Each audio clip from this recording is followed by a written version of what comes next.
So now we get to, how do you know if you did the assessment well? How do you assess your assessment? How do you evaluate it?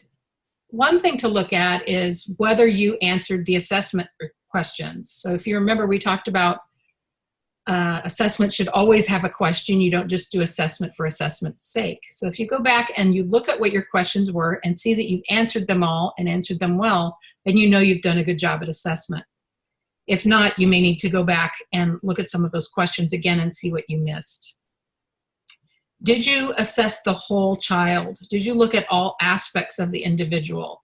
Did you find the family history? Did you find out the educational, vocational history? Did you find out what the person really likes and who they are? Did everyone get to get their piece said? Did everyone get to get heard? Was everyone heard in the meetings? Were everyone's concerns validated and addressed?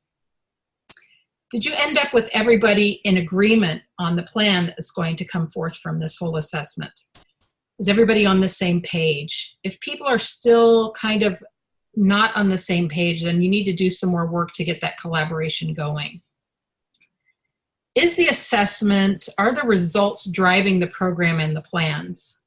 Or did the program and the plans come out of something completely different? So you know you've done assessment well if you've answered the questions and the questions have led into programming and plans that are going to be very helpful, including funding plans. When you put the plans in place, are they set up with appropriate follow-up?